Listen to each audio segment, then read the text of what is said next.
Well, this technology stuff is so new. It's awesome. I'd like to call to order the Planning and Zoning Commission meeting for July 12th, 2023. Roll call. Krell. Budke. Here. Lunsky. Here. Boone. Madacek. Matson. Here. Reichert. Here. Sandy. Here. Foster. Here. Praise the Lord. Reading and approval for the minutes from the June 7th meeting. Mr. Reichert. Move approval. Second. Moved by Mr. Reichert, second by Mr. Lunsky. Any further discussion? All those in favor signify by saying aye. Aye. Opposed, same sign. All right, meetings are approved as submitted. Public hearings, final approval, petitions and minor changes. Mr. Item 3-1 Memorial Public Hearing Memorial Village First Edition Plat Memorial Village Phase 2 Development Project located at 2500 2600 University Avenue. Mr. Brooks. Okay, I'll be toggling back and forth with the share function, but hopefully a little bit smoother than I did last time. Already off to a rocky start. Thanks, John. So the plat for Memorial Village is the first item on the agenda, and as always, I'll probably lump both of these together since they're kind of intertwined. As we discussed last time, University Avenue is the north end of this piece. Columbia Road is the west side. East side is North 25th Street, and south is 2nd Avenue North. There's two lots here being created. The one on the eastern side is the softball diamond complex, and then the actual development is on the west side, and that'll be the mixed-use development. And I think we showed that to you last time, 100 and up to 89 units, but likely 167 is where we're at right now. Some commercial on first, second floor potential. The third lot here is much smaller. As you can see, this is where that existing tower is that they'll be attaching to, and which provides them access to the parking ramp on the west side of Columbia Road, which has quite a few stalls available to them. So some of the things that we've talked about since last time, there is signage. Well, we've worked with them on signage. We've limited signage to a separate document here as well that's in the packet. And one of the things that we looked at was limiting electronic signage to Columbia Road, visual in terms of on Columbia Road. They're going to be doing some branding, which is really backlit lighting. We were very sensitive to making sure that that was not shining into residential, both on the east side, which is a little bit further away too, since the softball complex is here. But we didn't want the lights getting to where they were shining down University. That was consistent as well with what the developers were looking at as well. We think in the future we're going to be working with them on UND branding overall is going to be probably coming up on a future topic, both as they come across the Columbia overpass and then even probably a request, which is consistent with what a lot of colleges we understand are doing. So we kind of separated that request that'll be coming as a future. The signage overall is consistent with what we'd expect to see on mixed use, and we were aligned with that. The other topics, nothing else has changed since last time in terms of what was being requested. The one thing that has occurred since the last meeting that we had, we did reach out. There's a University Park Neighborhood Association that is formed, and they're consisting of a lot of folks that are on the west side of University Park. I think the main folks I've heard from in this neighborhood that is north of University Avenue. It also consists of some folks that are over, I'll say, between Ralph Engelstad Arena area and Memorial Union. There's some homeowners in there still too. Much less. I think that area is probably more rentals than it is single family owners. But there is some concern too from this neighborhood that their neighborhood is also becoming more rentals than it is home ownership, and the concern and the pressures. The meeting that we had last week, a lot of comments that we received. I think concerns about parking, what that was going to do to their neighborhood. And I think the majority of it is and as some of these folks are here, they can probably express some of that themselves as well. But Greek Housing now is parking probably on this lot. This lot is mostly vacant. This is the old Memorial Stadium lot that was kind of built more for events, but also University Park there from back in the early mid-90s and probably well before that ramp was constructed. This is where students park. Now that that ramp's been built, I think the majority of this lot has been fairly well utilized by too many, other than Greek Row here has really used that well. It probably hasn't been a ton, compared to the size of it, but that's the concern of the neighborhood, I think, is that would push up into their neighborhood. So the university has provided us some indication of some of where the parking, they see overall some of the parking going. And this overall shows, and the developers here could probably talk a little bit more about this, but this is an overall, here's where the parking is around this site in terms of how many people and spaces that can go. This ramp is 750 roughly spaces in it overall. Usage is probably less, I want to say around 50% now, but Mr. Pieper could certainly maybe fill in that more if you have further questions. But we envision this being used as spillover. Greeks will definitely be able to use this lot, including the expansion that they're doing. Right now, they do own this lot here. They're going to build this lot next to it. That's that. I'll say there was a house that was there that was red, if I remember right, reddish maroon. It was the old Peterson house that purchased, and it's no longer there. They're looking to put parking on that. So Greeks, I think for sure that are on this side of campus can definitely use this parking.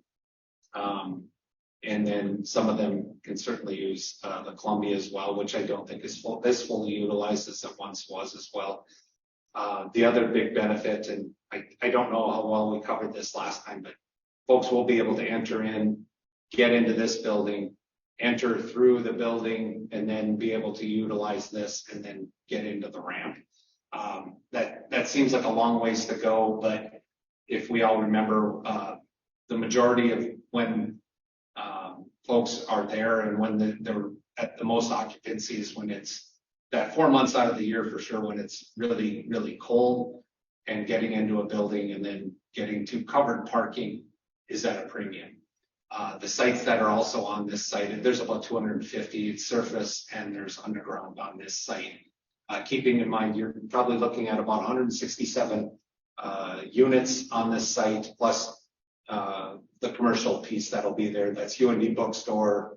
For sure, there's going to be potential over pizza spot. I don't want to say that that's for sure, but a restaurant probably of some sort there. And I think they have a financial piece too that they're looking at, a financial institution as well. So not that there's going to be a lot of walking to this spot. There's going to be a lot of people that are already parked within this area of campus that will be probably coming other means, not necessarily having to drive there either. So I want to make sure I make that point as well. With that, the developers are here. I do think when we get to that public hearing section, there are folks here to probably have questions, comments that they want to make as well from the public side. Well, let's, any questions for Mr. Brooks before we open, Mr. Buckey? Yeah, right on item 3.1, the plat, I believe last month we vacated North 25th Street. It still appears unchanged in plat. Sure. So we knew that vacation was going to take a long time to occur because the human nutrition lab is over here on the in this quadrant, I'll say. Sure. We're not sure that federal government in the end and everything that's going to take to get them to actually sign on that vacation. So even the plat last time, although we went through and did the plat, we knew that that was going to happen beyond when this plat would occur and have to file. So we were always going to have to come back and replat. If that, we also left it open that it may be that that vacation, although all the concepts that we talked about, still having the access and everything, right now we have not planned for that to be part of the plat. So this is the same plat as last time, but we probably didn't emphasize that enough last time. There was a vacation. We just don't know how long or if that'll actually be completed. I think ultimately the city is working on a maintenance agreement and operational agreement with the university that they'll probably take over that road because it's going to function like a university road. But it may be that that plat, that vacation never comes to fruition in the end. Thank you. Striker? So that diagram that you had up before from UND. The parking one. Yeah, Okay. so we're talking about taking away that gigantic parking lot and adding 18 spaces. Everything else is already existing, right? The only new stuff is the 18 spaces on the right. I would say this is new as well down here. This is that extension to the EERC property, as well as the extension. If you think about this, it's on the, what I would call EERC property, but it's an extension of what's in front of the Fritz Pollard facility. So right now this is existing. They're going to put a few more stalls in here, I think, just with some rearrangement.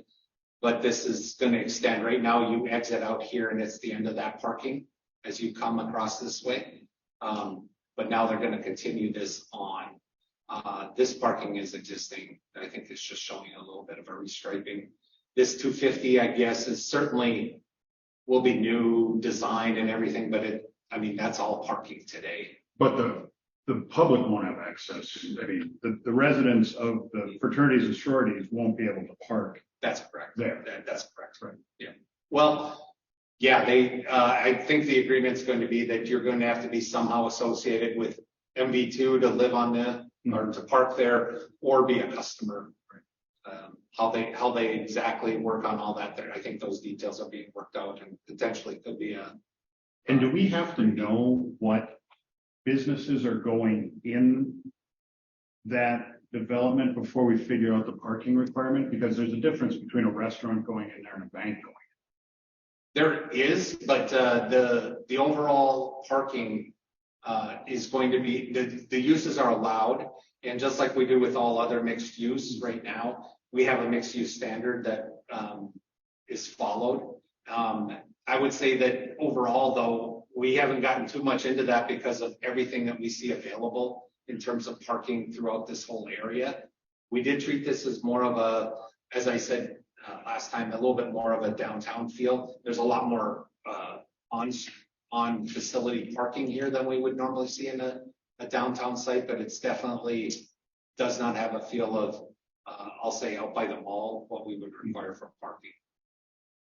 But I still think that this, in terms of this is going to be fairly well parked for that site itself. I feel very good that the parking, yeah. But we're not. The net loss of parking spots is still significant. Yes, overall a downward, overall in the inventory. Red areas. Yeah. And nothing else. How many spots were in that lot or those two lots previously? Do we know? I might leave that for Mr. Pieper if that's all right. Yeah, he probably knows that.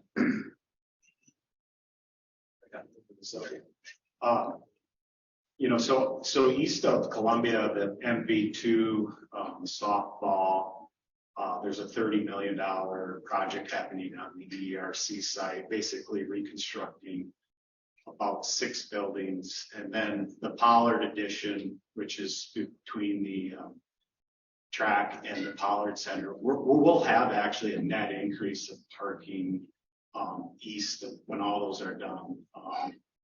Mentioned that the parking by EERC, one of the issues with EERC is a very underutilized lot. There's currently no egress or pedestrian walkways into the Pollard Center. So we're adding pedestrian walkways to improve connections to that. That'll be heavy student athletes coming to do training and some of that. So they'll kind of flip over that lot. But south of the stadium at MV1, there's additional parking kind of going below the track and field. What I would classify as kind of the East Columbia overpass parking.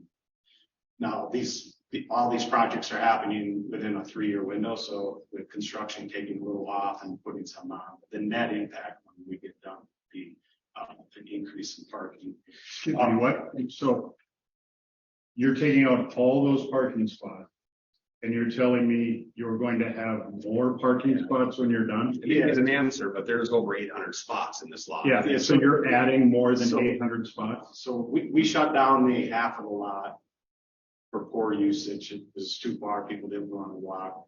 The whole lot needs to be rebuilt. That's one of the reasons why we moved the development forward. Not to get too deep in the weeds, but the university, from a parking standpoint, we've had a couple companies come in and study. We've just engaged another one. A typical university would average about 1 spot per 3 permits because people are coming and going out throughout the day. We average over 1 space per permit. So our overall portfolio is very robust from parking. The issue comes down to where they want to be, right? Where they want to park, where they want to be.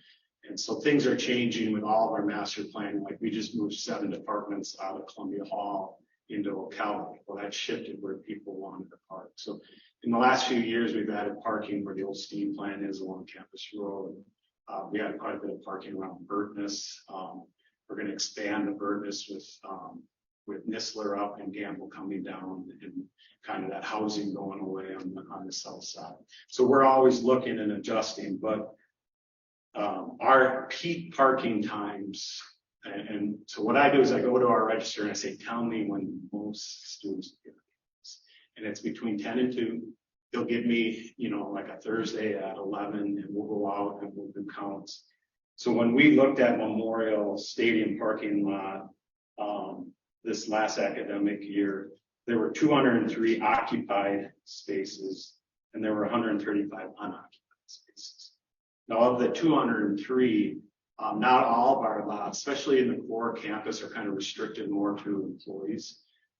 So we have A, which are staff. We have S's, which are commuter students, purely commuter students, housing that deals with their own parking and things like that. This is an AS lot. So 81% of the people parking in that lot last year were students because it was an AS lot. It was pretty close. So what's going to happen with that 80% of the student population is they're going to fill up Columbia Hall, which has dropped frequency rate because we've moved some programs out of it.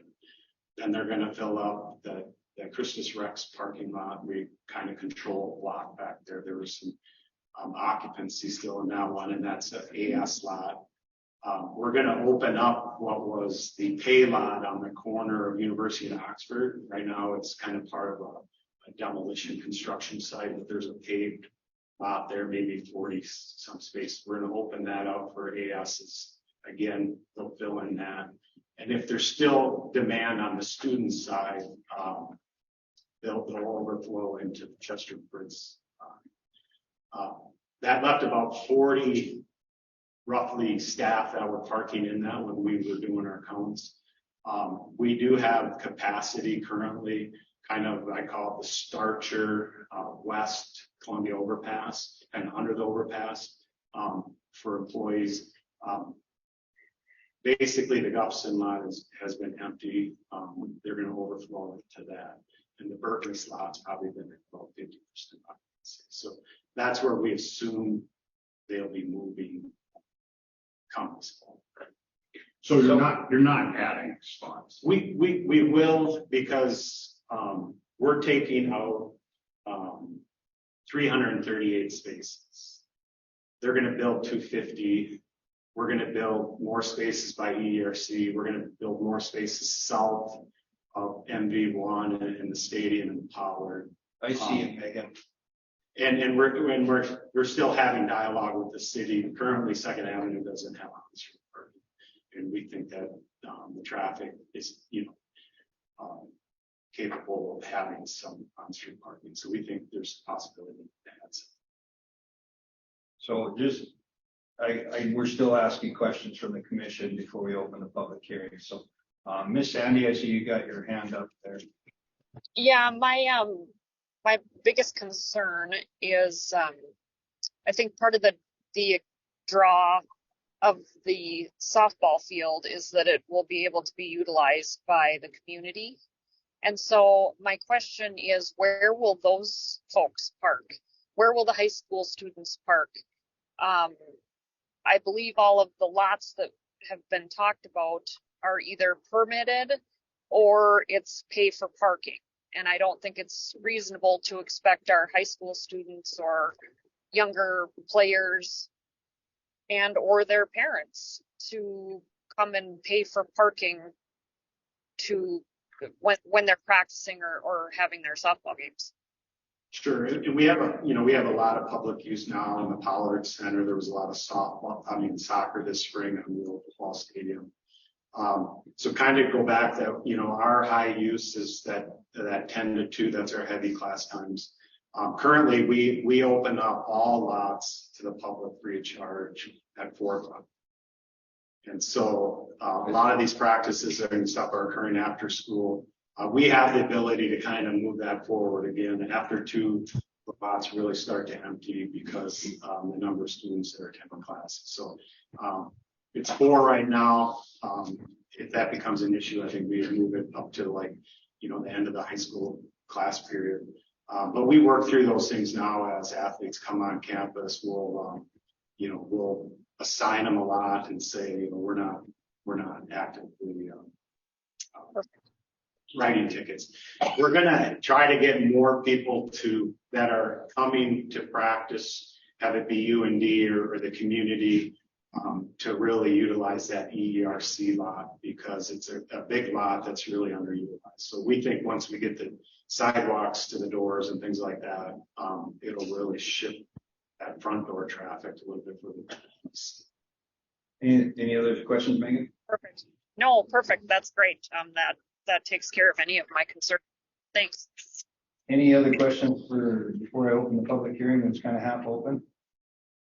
Who's going to be controlling the 250 spaces? Is that going to be controlled by university? Yeah, we're having conversations with the developers. I mean, typically if there's parking available, people are going to use it. And if nobody's saying, hey, you shouldn't be in here, they're going to stay there. So we're working with them that we, probably end up permitting like MV parking and working with them that we will run our cars through there. We have a little bit of that up by the Altru bookstore now where, patients are coming into Altru. So we'll monitor if the same car is there routinely. We read license plates. We can tie those back to a staff or student. So we help encourage them to kind of move out of this. How about long-term parking in the ramp? Do you allow that? Yes. So the ramp is, permitted and it has some kind of pay by the hour, pay by the day.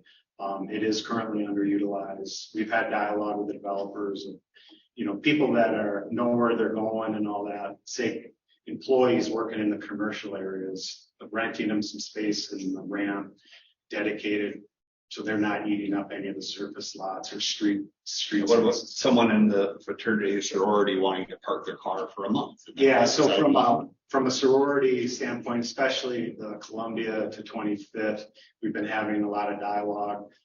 There's a lot less students buying the permits on the block further to the east, but we think that the new pocket lot will give 24-hour because that's the big issue with like free parking is just 24-hour, right? Be able to clear snow and things like that. So we don't want every lot to allow 24 parking. We want to designate certain spots. So that'll be a designated 24-hour area. We're moving some designated 24-hour parking into Columbia Hall lot, so it'll be right across Columbia. And there is a stairwell entryway into the parking lot on the corner of Columbia and University. So those will be the 3 primary areas where they'll buy permits and park their car for a day, a month, a year. So did I hear you right? You're in negotiations to allow students to go into those 250 spaces?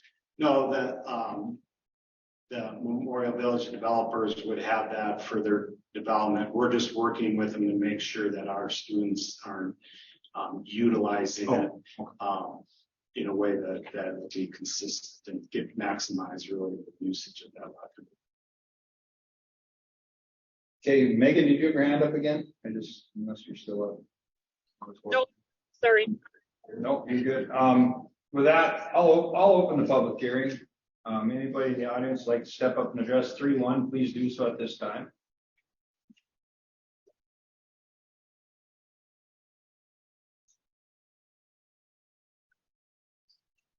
Hello. Hello, state your name and address for the record, please. Certainly, I'm Jennifer Tarlin. I live at 2510 Fifth Avenue North, about 2 blocks from campus. And I'm also have been cognizant of some of the questions and work that the University Park Neighborhood Association has been doing on our behalf to ensure the integrity of our neighborhood. As I guess some of you know, we're also undergoing many efforts to ensure that the livability of those neighborhoods are maintained and upgraded.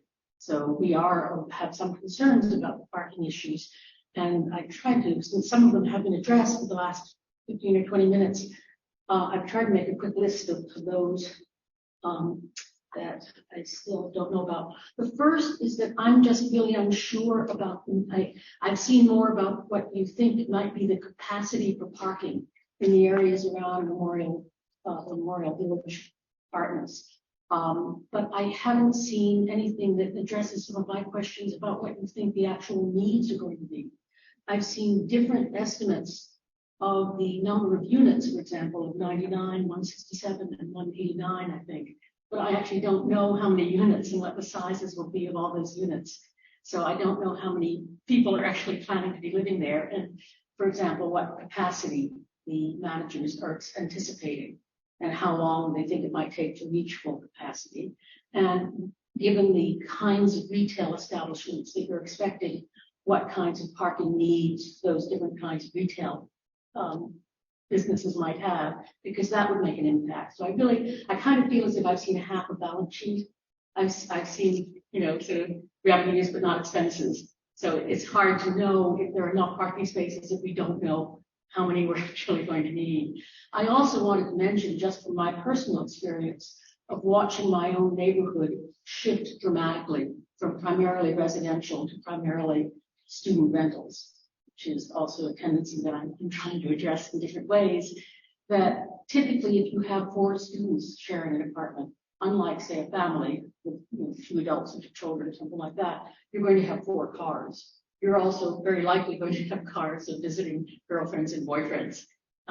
They like to park in the yard. So there are many other features that might be a little bit different in the parking needs in this kind of building. I want to make clear that I'm happy to see the university building and modernizing and provide and addressing needs that are there. I'm not in any way against that, but I do think it's important to realistically try to figure out what the parking needs are going to be. I'm also a little bit concerned about the accuracy of the chart up there.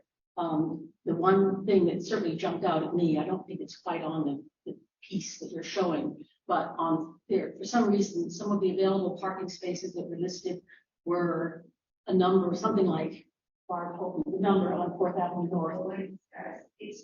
68 spaces on 4th Avenue North. I live there.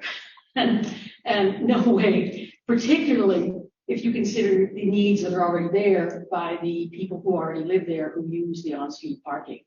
And if 4th Avenue North had cars on both sides of the street, you're likely to create a situation in which, say, emergency vehicles are not going to be unable to get through. So that's not a very realistic expectation, nor is it something that will improve livability of my neighborhood. And similarly, if you're anticipating parking on University Avenue, which is already a pretty heavily trafficked corner leading up to Columbia Road, that might have some issues. I know it's certainly going to make the other side of University Avenue that allows parking now already has some difficulties because when you pull out of the side streets, you literally can't see whether or not there's traffic flowing down University Avenue. My third point is just that I hope that part of this plan involves coordination with the city and UND. Because what I'm concerned about is, there's clearly going to be a period of adjustment as people figure out where they can park and where they can't. Some of that will require better enforcement by the city. And our experience so far is that there are some gaps in enforcement by the city. I think a lot of it is absence of enough personnel, but that's certainly one of the things in terms of code enforcements that we've been working with. So I really hope that there will be some real collaboration between UND and the city to ensure that parking, when it's deciding how it will work best, that those rules are enforced. So I'd like more information about what the needs are. I'd like to know about, I'd like to deal with that assumption that there are parking spaces on 4th Avenue North, and I would like to see some indication of a pledge of cooperation with the University and the city on enforcing that, just so that we're all better. Very well done, Mr. I can probably help you out a little bit as to what the needs are. They haven't decided what they're putting in there, but I can tell you the city does a good job of figuring out, okay, this thing that's being built, it needs this number of spots. So that piece that's being built, it says it has 250 spots proposed. No matter how many apartments they end up putting there or businesses, it's most likely going to be enough spots, okay? Because we have a matrix to figure that out. Now, to your second point though, I've never seen us build a major entertainment center with 0 spots. So that's going to be where your problem is. And we're getting rid of 320 spots because from what I heard, there are 338 being utilized and we're adding 18 spots. So I think that's where your problem is going to be, and especially when we have special events. So the question I had for you is when they have special events at University Park, when they have special events at the Pollard, things like that, how does that affect your neighborhood when there are not just your day-to-day, but when we have a special event, what does that do to your neighborhood?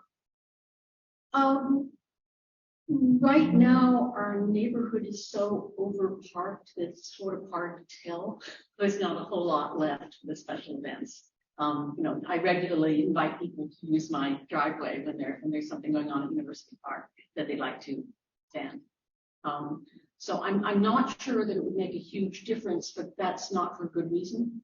Just because there's no place for anybody to park in the normal. So if we add a softball diamond, it's going to be yours. We're working now with student parkers who regularly leave their cars across the sidewalk. And I mean, that other thing that students don't like to go very far from where they live to get to the cars. So you don't think they're going to want to go from the 5 blocks from the EERC lot over to where they typically park now? Not unless they're under great duress. Thank you. If their mothers aren't there, it's unlikely. Thank you very much. We'll do what we can. Thank you. All right. Anybody else like to step up? I think at the end we'll call developers up and get a list of questions and ask them. Does anybody else want to come up and address item 3.1? Please do so at this time. Come on up. Yes, please. Just come up to the microphone, state your name and address for the record. I'm Barbara Knight. I live at 819 North 24th Street, and I have 2 comments to make.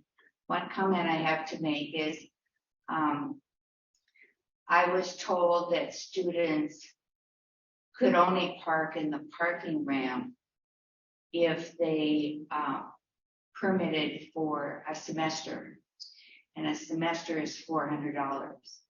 They park in the Grief Row parking lot for $190. And then there was some unclear information about, well, they can student permit park in the parking ramp a day or a couple of days. So I think that needs to be made clear. And the way that we left the meeting the other night was there would be a plan distributed to students when they start coming back, because their students will start coming back mid-August, and they'll need to know where to park. And then the other point was that students, the Greek students, women don't like to park in the parking ramp. And unless someone puts in the on-call or the assistant walker to the parking lot, they're really unsure about their safety in the parking lot. Then I have one more question. We have some upper class students who don't live on campus and live in the surrounding community of downtown or other places. Are those upper class students going to be able to come and live in Memorial Village too? And if they are allowed to come in Memorial Village too, then they'll be able to park in Memorial Village too. And so how much does it cost for a renter to, is that an additional charge to their rental to be able to park in the Memorial Park Village too? So basically our concerns are costs and safety. Thank you. Thank you. Anyone else like to step up and address item 3.1? Any of the developers or anybody want a couple questions to answer, I guess, if somebody wants to help answer those, or Mr. Brooks can, or what? We'll take a shot, but I think Steve's hopefully behind me here. But in terms of I think the unit count, we had originally put in about 189, and they were really shooting for 167, but they wanted, just in case they were going for some commercial spots, they might need to do some residential while they wait for some of that commercial to fill in. But I think the last I heard that we were really looking at 167 in terms of total number of residential units. And I think that was the mark, and I'll look, maybe let Steve fill that in. Let them tell us. I don't remember seeing a number on underground parking. That was on my list. Okay, But good. Yeah, I think the 250 is total, but I'll let. Yeah. Just public hearing now, state your name for the record. Yeah, sure. Mike Pieper, 5797. Can drive there. I'm trying to think of my address. South side over by East, I guess, but I'm the associate vice president for facilities at UND. I'll speak on behalf of the parking, I guess. Just some clarifications and some answers. So when we looked at the parking in this lot, this last spring semester during cold weather, during peak class loading, there were 203 occupied. There were 135 unoccupied. The total spaces were 300. So we're displacing about 203 on that instance. But when we look at, what is available there, and this is, this deals with a little bit of events. It'll deal with student athletes, where they're accessing. They don't have to park in that lot to get into the power. They can now park in the ERC, just how we manage that. But the ERC lot had 107 vacancies. The Pollard front lot, the lot in front of Pollard, had 29 vacancies. The Columbia overpass, just east of the overpass, not under and to the west, had 6. Columbia Hall at that time had 48. These are all unoccupied, and the parking ramp had 173. So the unoccupied at that time was 498 spaces. The occupied in that lot that's being redeveloped was that 135. So again, we need to kind of work with those groups that we can manage and say, this is where you need to go to the court for practice and some of that thing. How our parking structure works is currently the university charges $190 per surface parking, and it's a $400 for ramp parking. And so in this instance, in the question that was raised, like the new lot where the red house was on 25th and University, that would be $190 lot. It would be provide some 24-hour parking for those living in that area. Columbia Hall is the other one that we're gonna put some 24-hour parking. There's none there now to accommodate some of those that were occupying the lot being developed. That's $190 lot. It's just if a student or employee chooses to use the covered parking, that's $400. It's not a semester, it's for the entire. East of Columbia, before they tore down the field house, how many parking spots were there? And how many will we have after that construction is complete? So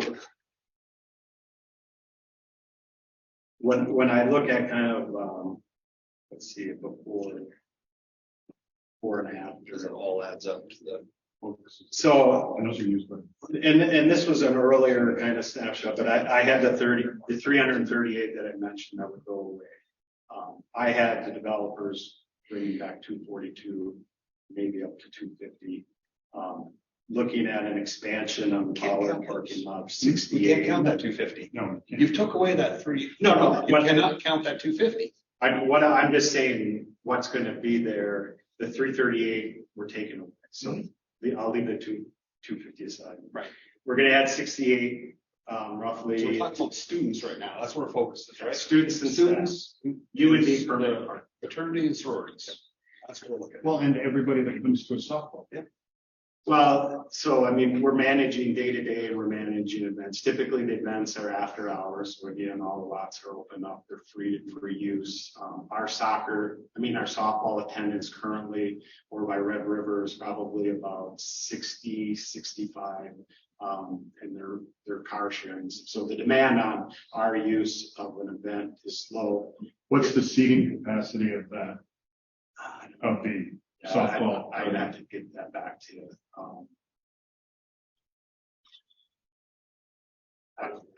I would throw out 400 to 500, but I have to get back. That may be robust. So what happens right now when we have an event like in the Pollard Center, they have large tracks. Right now, they would drive their buses. They would go into this lot because it's vacant and empty. Now we're going to say buses need to go to ERC. You know, you're dropping out, you're using the Pollard, and we'll have event signage that they're going to direct them into the ramp, direct them into the parking that's being built south of there. But we can accommodate that event. I would be, the big issues is when we get to a point where there's a big event, say in the Union, like a ballroom, and there might be a track. That's something that's new to us in terms of some of these new venues and just managing our schedule and what we're capable of accommodating.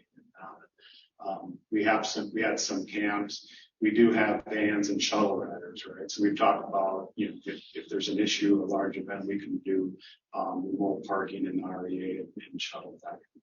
But based on our current event load, we feel confident we can accommodate between the ramp and ERC and overflow. Okay, any other questions as we go? No, there is. Mr. Manson? Was the 250 including underground parking? That was one of my questions. Thanks, man. Well, let me just, there was the question of new spots, and so I just wanted, there's no diagonal parking on Second right now. And in talking with the city, we looked at diagonal parking on University.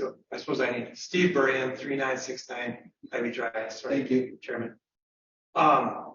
We looked at the potential for diagonal parking on University, and with the volume of parking, traffic on University and the turn radiuses and things, the city felt that parallel was going to be all they would accept there. But if you get down where we talk about the spots here, those 58 spots will all be new along Second. So I know it's not an overwhelming number of spots, but there'll be 58 new ones there. And then if you go down, or this arrow is missing on the bottom, but these are all going to be new spots that he's pointed along the east of the existing PACA parking lot. And so there are going to be quite a few new spots that are coming in, as well as old ones. And then to address the need, if you could grab another presentation. I don't think your question got answered on Memorial Stadium, Jamie. According to the drawing, the way it is right now, 500 to 600 people in the audience. At the softball? Yeah. And, I mean, that's just ballparking. right, while he's pulling that up, if we look at, We might not have. Presentation. all right, I might have to do some polling.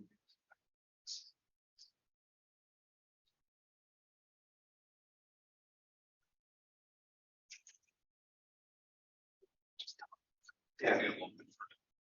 Okay. So if you look at the if there are 500 seats, and I don't know exactly, but that sounds like what they're shooting for.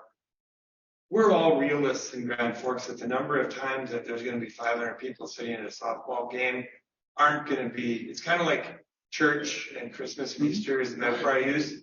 And you actually brought it up last time. If something like that happens, then we're going to have to do something special to address parking, and whether that's REA and shuttle, whether it's really doing good signage to the ERC parking lot or the Columbia Hall parking lot or those type of things.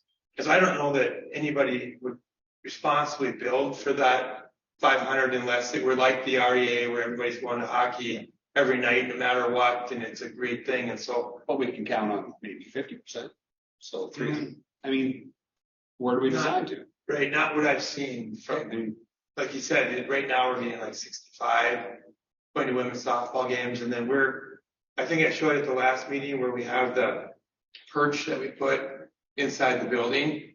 And so we're going to have a perch on the outside, and then we're going to have a community room right inside that. And so of that 65, I would guess that we'll have the majority of them will actually be in our building for most of those events, particularly if the weather's not very nice, because some will, like a hockey game where you go behind the, it's a kids hockey game. But if you have this many different facilities sharing parking, you're going to have to average for the worst case scenario, aren't you? Like, well, that's where I think if we could pull the 500 people out of softball aside, I think that one is a church on Christmas and Easter. If you could if that's a fair comparison.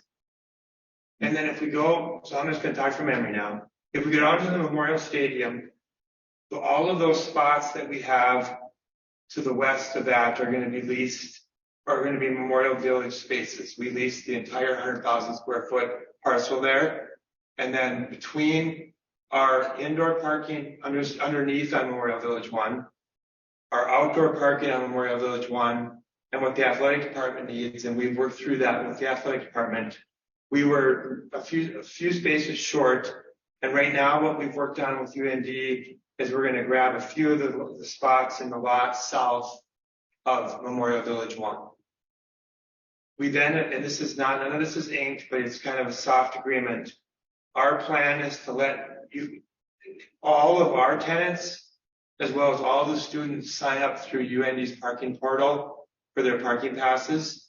So, for instance, if somebody is a Memorial Village resident, but it's maybe just a student that graduated 2 years ago and wants to stay in there as a resident but not go to school, they'd get an MV pass. If they're a student, they'd go in and they get an MV pass and an S pass. And so they would have the right to park there both for school and for Memorial Village, as well as in the lot to the south. And so I think we've done, and we're going to let all the revenue of that go to UND, except the underground parking.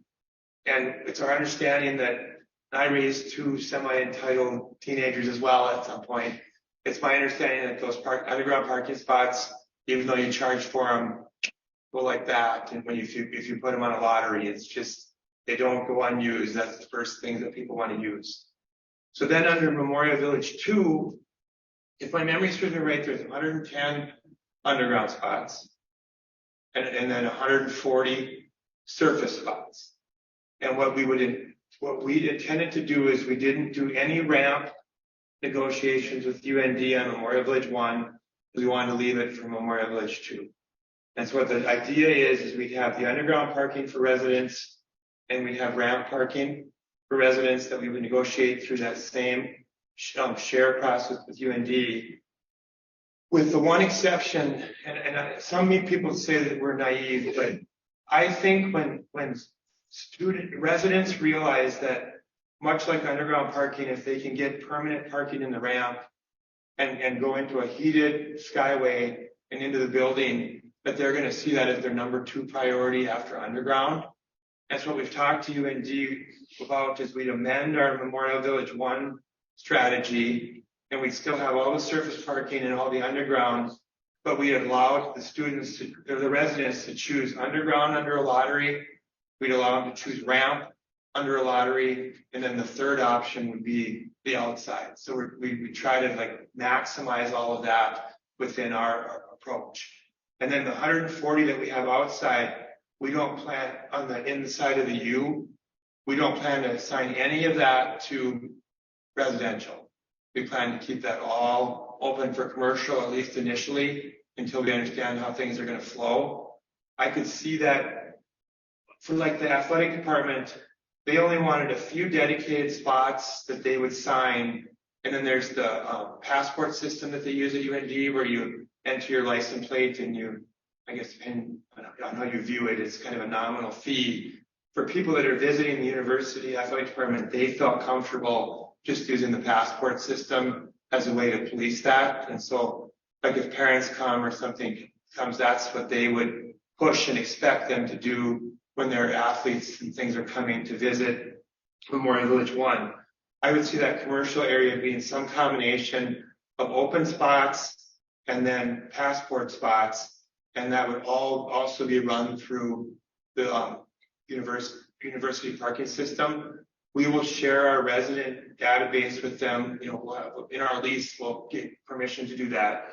And then we'll share that with the parking office. So if they see tenants parking in those spots routinely, then they'll have a system to enforce that. If they see off-campus people parking in that and goofing up the commercial, we'll enforce that. With the pizza guy, it's probably more than that, but I'll call pizza guy tonight, that we have been negotiating with. I asked him if this was sufficient parking, and he said, quite honestly, I've never owned a pizza place that had good parking. This looks wonderful. And so, you know, as we look at the different opportunities that are there, we're looking at some medical that I think will be just off and on usage. We're looking at a bank, which I think will just be off and on usage. We're looking at the bookstore, you know, being potentially relocated there, which I think will be off and on usage. And then we are considering putting our engineering offices on the second floor of this, which will actually drop the residential below 167 number that Ryan talked about earlier. And then we would potentially, you know, use a combination of the ramp and maybe some underground to accommodate that as well. So I think, you know, if you consider this where everybody's going to have a spot right in front of their door, you know, I can't stand here and say that that's what we're going to have. And people prefer that? Absolutely. You know, I'm the one after your last meeting that asked for that 2078 graphic to be put together. And I intentionally didn't go so far out that it looked irresponsible. I went one block in all directions from the Memorial Village 2, and I just said, tell me how many parking spots are there. And there's 2,078 spots that are available in that area. 700 of them merely in the ramp. But if we're going to continue to discount ramps, we shouldn't spend millions of dollars building them. And I really think that we, between our commercial tenants and our residential tenants, will be successful in luring people into using ramps, even though it's not very common in Grand Forks. People need ramp education. That's Right. not a lie. Yeah. Okay, Mr. Aker? So you've got 110 underground spots, and then you intend to use the parking ramp for the rest of your residential spots? Parking ramp, and then some of the surface parking in MV1 as we meld all that together. And we would let UND do all the sign up for that, and then we would let UND collect the revenue on all that. Since that's their asset, then they, you know, it's a way to increase the utilization and increase the revenue, as well as eliminate the problem that some people are concerned about. So we're reducing not just the big lot that we're taking out, but we're reducing the amount of space in the ramp as well. because you're gonna be utilizing that for what we would normally require you to put in the surface. So when I just told that nice lady that we build these right and we have enough parking on site, I lied to her because we actually don't have enough parking on site. You're taking up the ramp spots, right? Because and I don't mean to be argumentative, No, Commissioner Reichert, but because the ramp is there, because the ramp is underutilized, and because it's a way to, take advantage of a way to best utilize that, and I think we'll have a lot better luck with our tenants and with our employees and those type of things using that ramp than we will getting students to do it on a, one-stop basis to get to class. I think that is just, we can ingrain that in them to be successful. We can have the right lighting, we can have the right security, that kind of thing. I think that it's actually a win-win for an underutilized asset. So you say it's underutilized, but yet no, I mean, I've tried to park in that ramp. I've seen it full a number of times when I go to UND. And again, if I hear a complaint about UND, it's that there's not enough parking. And that ramp is part of parking that at the busiest times it's full. And I mean, we usually say what, one spot per bedroom. And if we have 167, Yeah, I had all those numbers on the previous presentation that I gave to you, but I don't have them. Right, so we're gonna have a couple hundred spots coming out of that ramp. Well, if it's, I think something was calculated as 200 some bedrooms, and we would take 110 out of that. So I think it's 140. My memory serves me right. 210 bedrooms, so you're gonna have. So I said, 140 plus 110, 250.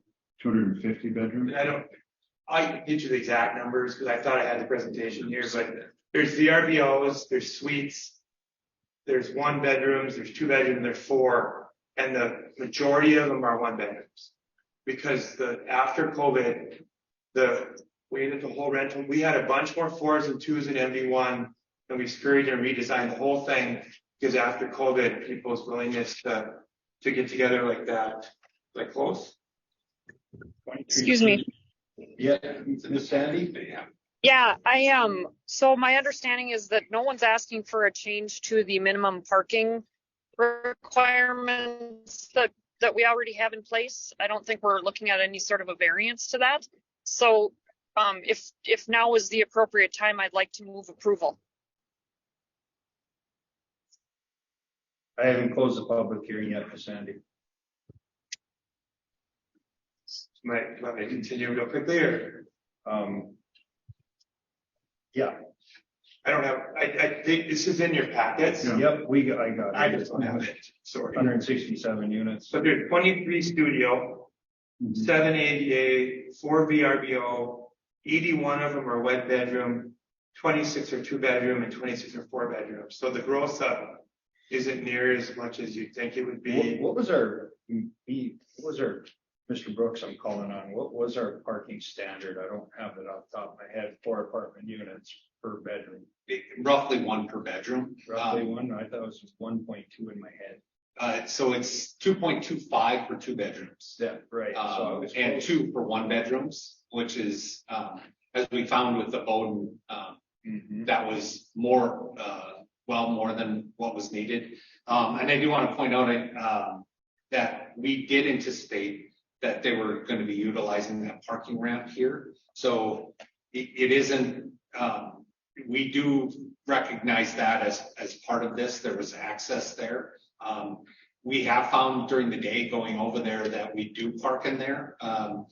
I've never found it to be full. The lower levels definitely are full. The connection on this will come in, it'll tie in higher. So where the spaces are available, that's where they're going to be coming across and connecting. So actually where they'll come across on Columbia Road and coming in, it's in the higher level, which is where people aren't filling it naturally. They try to fill it on those lower spots. So I just want to make those points clear. And I can add to that, I think that in talking to parking, they still have to make their moves, but they're gonna try to emphasize more of the intermittent parking on the west side of the parking ramp and more of the permanent on the east. They just would have never had a reason to do that historically, so they're gonna look at reprogramming the ramp as part of this as well. And are we gonna learn a lot, after MV1 is done? Absolutely. Are we gonna learn more after MV2? But when I found that there were 2,078 spots there within a 1 block radius, there's gonna be something a bit different than that front door, but I think there's copious amounts of parking in that area, from my perspective. A couple numbers. So, one, did get a count. There's 220 actual seats for the softball field. Now there can be more people that are standing in the fields and things like that, but 220 actual seats. Yeah, there's bleachers too. Right. Yeah. And then just a couple things just from listening from a parking standpoint. So when we did an assessment and we do it weekly, we say, give us a peak time campus wide. We have 5,438 total commuter parking spaces. We had 2,730 occupants. So we had an occupancy rate just under 51%. Now that's everything, right? That's not this area. So when we dial into what did we have from an occupancy at that point in time, east of Columbia, we had an occupancy rate of 61%. So a little higher, but still plenty of room. And just a little experience. I've done a similar project in a different community, about 110,000 metro area in Wisconsin, 3 different higher ed institutions. Similar project with a lot of the similar parking from a city permitting standpoint and also campus. We're always planning, we're acting on it, we're reviewing the outcomes, and then we're acting on what we see. We do that daily because we're shifting programs around.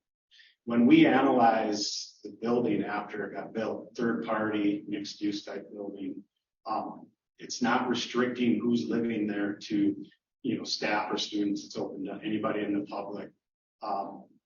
We had around 83% of the users, according to our traffic and parking engineer, were tenants that would have been commuter permits.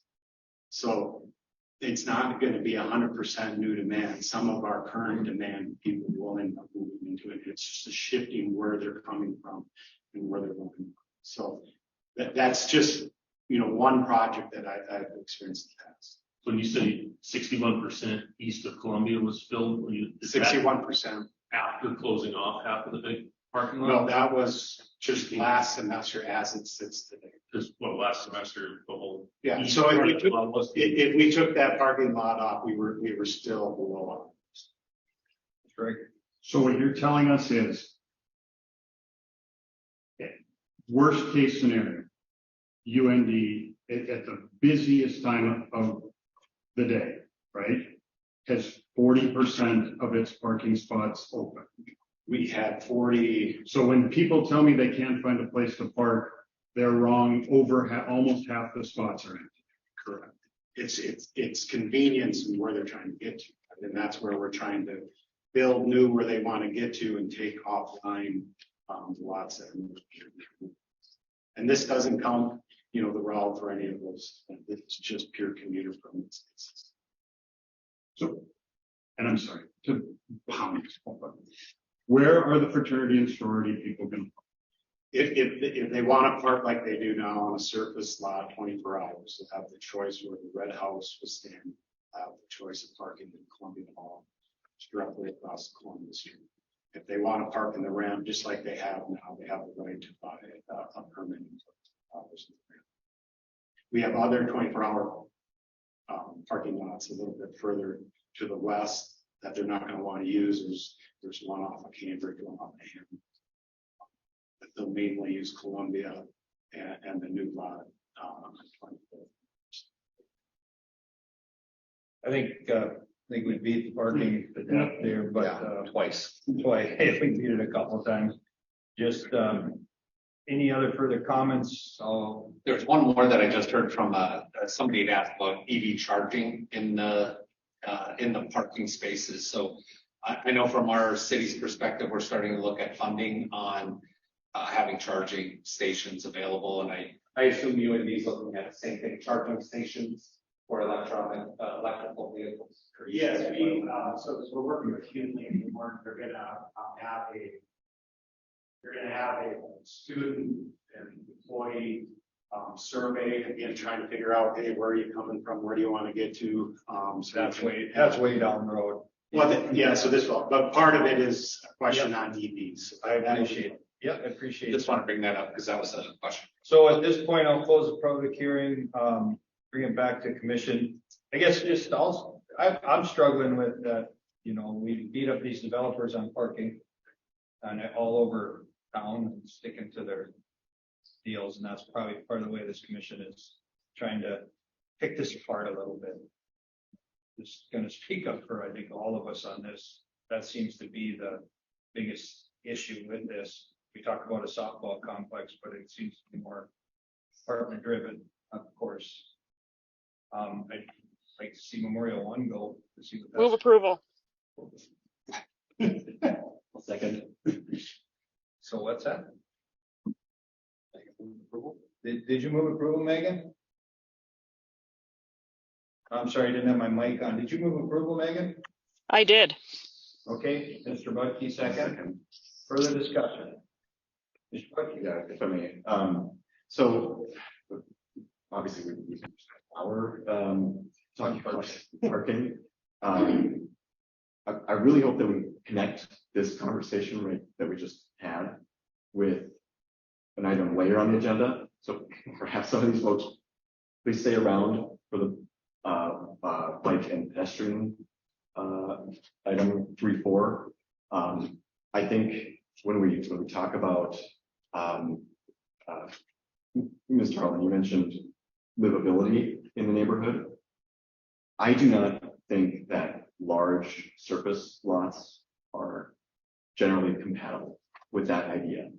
When we talk about what University Avenue corridor study that sort of kicked a lot of this off, part of that study involved like images, right? Showing images and getting reactions from people. Like what is it that you want? What are like compelling places to live and to be and to walk and to shop? They're not large surface parking lots. But Mr. Budke, let's just stop because we're getting into that's your opinion. Sure, it is my opinion. And so, but we want to keep this. I do have to back up Miss Sandy and Mr. Budke and make sure that we are splitting these up, and we are going to vote on item 3.1 first. Miss Sandy, was your motion to approve item 3.1? Because I do have two items split up. They are split up. I was moving approval for the 3.1. How do you want me to do it? Let's start with item 3.1, Megan, if you go ahead. Sure. Move approval for item 3.1. Mr. Budke, does your second still come for 3.1? Yes. Okay, that's the item we had to break them apart to vote on and get everything straight. So with that, any further discussion on item 3.1? Very quick. Yeah, very quick. Okay, so Not about parking. when we talk about this corridor and the parking system, I hope that we are talking about the parking system and not just looking at very small discrete units. Also, when we're talking about the number of parking stalls and the expectations, I think that the way, honestly, that we break this vicious cycle of there's not enough parking, so everybody has this expectation of parking. The way that we break that cycle is to reduce the number of vehicle trips and to provide alternatives to driving personal automobiles that are viable. That doesn't help the nice lady with 4 kids parked in the front lawn of a rental across the street from her, and I can show you the ones. Well, and Anyway, if the streets are all full of cars, where are the bikes? great. You're talking. If they're all, if everything's Long more- cycle. Yeah. Okay, whatever. Okay, so any further discussion on 3.1? Not, call for a vote. All those in favor signify by saying aye. Aye. Opposed? Nay. Okay, 3.1 passes. Item 3.2. That was the second part of this. That is the rezoning of Memorial Village Phase 2 development. Move approval. Moved by Ms. Sandra. Second. Second by Mr. Matheson. Any discussion on item 3.2? Keep it straight. Mr. Viking. Yeah, I had a couple of comments that I spotted going through here on the signage. So there's an allowance in here for ground monument signs. I guess that strikes me as a little bit odd, given the stated goal of this being like a more walkable, like more of explicitly a downtown feel. That seems at odds to me. And then similarly, I think there's an allowance in here for electronic signs. And of course, electronic signs are prohibited downtown. And when I read that, I guess I thought that was probably not the best fit or the best look for such a nice development. So I was hoping to see those struck from this. Yeah, in working with the developer, the electronic signs were very much part of what they were looking to do. And they were looking to put those along Columbia Road, which is, I call this kind of a downtown, but there is a quasi piece to that, but they are looking at putting electronic on there. That was a pretty important piece, and I can certainly let the developers talk about that. And we do have a little bit further, we do have information on the signs and kind of their sign package that they were looking at, that, I didn't go that far into, but I can certainly share that out and provide that to you, and get further in depth on that. And I'll pull that up here real quick, just in terms of what that looked like. But I certainly understand what you're saying in terms of the electronic signs. But they are looking to do, as I said, it was a pretty important piece for them. This is the face. Here's your interior parking lot here. As you look towards the north, they're branding it up here. This would be a lighting, like a backlit light here. Here's the sign that we're talking about, just setting aside for now, dealing with UND overall later on. And I think kind of hit on. That's right. That strip electronic sign would probably be the one to point out to Mr. Bucky. There it is. So if you go where that's a static sign where the bookstore is, and then where we're proposing to put a electronic sign is just that strip that goes there and then go around together the corner to try to just take advantage of that prominent corner. There's no sign codes on that at this point. They wouldn't have to file for. Well, we're making it a part of the PUD. This is the PUD package. Okay. This does meet PUD. I think what Mr. Bucky's looking at is, in the downtown, we don't allow this. We're treating this like a downtown in many respects, but we are, I would say it's a I'm mix. kind of more thinking it's a campus. It is a campus. It is a downtown feel, but I can certainly understand where he's coming from. But there is a lot of campuses that are doing electronic signs. And so that was the marriage that we were doing between the two. We did limit them. I think overall the signage, we aren't looking at 10% of the face here. But there was a marriage. There was a long meeting that we had with them in terms of, are we going to go to a 10% as face? We found that we were actually fairly aligned on what we were looking at from a staff level, as well as the developer. And there is some electronic signs there. It isn't the whole thing, but there is some. And those are ground monument LED signs. Yeah. So you'd have ground. So this would be looking from the parking ramp, and then here's your ground monument here. And then we were looking at, I think this one was going to be about 75% of the height of the other ground monument, which you'll be hearing a little bit in the future here too. So there were two ground monuments, but they're on that high-speed roadway too, which is Columbia Road. And we looked at one on University, but we didn't put any LED component on that because of the sensitivity of the neighborhood. Okay. So when we're talking digital displays, we're talking what?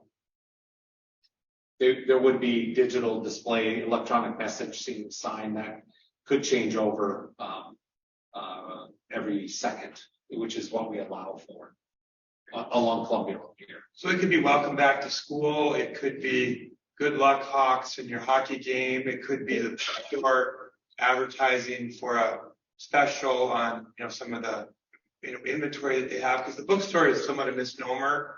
It's going to be mostly an apparel store with some book stuff because we just don't do books like our old days where it was a huge deal. They have a very small portion for books and they have a portion for retail. Then they're looking at doing a small market in there where they'd have sodas and chips and maybe some personal effects like you'd have at a convenience store or something, given the traffic that they expect there. Mr. Barron, and I'm sorry, I know that I've been hard on you through this. But I'm still out there. our biggest concern with these digital signs always is the distraction. And I think of University and Columbia as a dangerous intersection. I mean, an intersection where we have a lot of crashes and we have a lot of accidents. We have pedestrians that get hit, bikers that get hit. Same thing when you come down off the Columbia Road bridge. And so why do we want to add more distractions in those two very dangerous spots?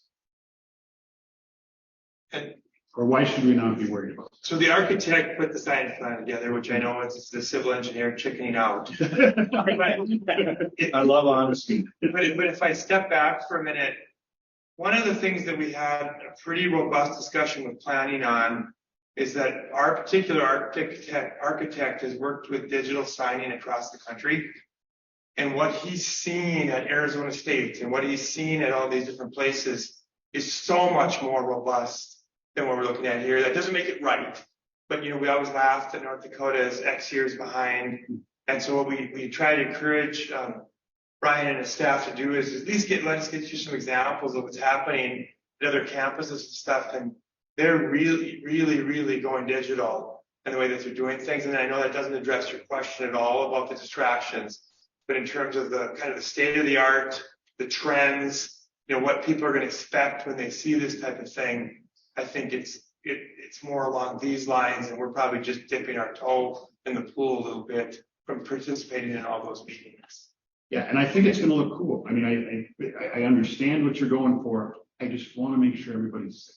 Now, one of the things that, when he says 1 second, I don't think anything that we're striving to do here would have to be that frequent. And so, if that's what your code allows, I think we could have some less frequent turnovers than that, which would probably I don't be think the safer. speed's the issue. I think it's just the physical, something you're looking at. Yeah. You should be looking at the road. Sure. So I think that doesn't matter. You may. Nick Cox, Indigo Signs, 3014 Belmont Road.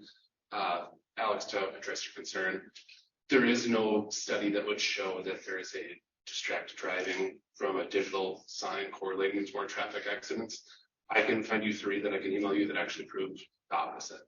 That you drive better when you're seeing That there digital signs? there is no correlation between a digital signage and distracted drive.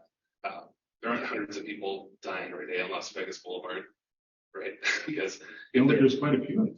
I think, But that might have something to do with the alcoholics. that might have something to do with it. More. Which they don't drink at UND. It's a dry campus. So Absolutely. There won't be beer at the pizza restaurant, I'm sure. But there is a 1 second hold time requirement in Grand Forks. We recommend most of our customers for that, like 5 to 10 second. Just down the road from there, you can see Ralph Engelstad Arena. They have a much bigger digital display. I don't see a lot of distractor coming from that. So smaller in comparison to what's just on the road.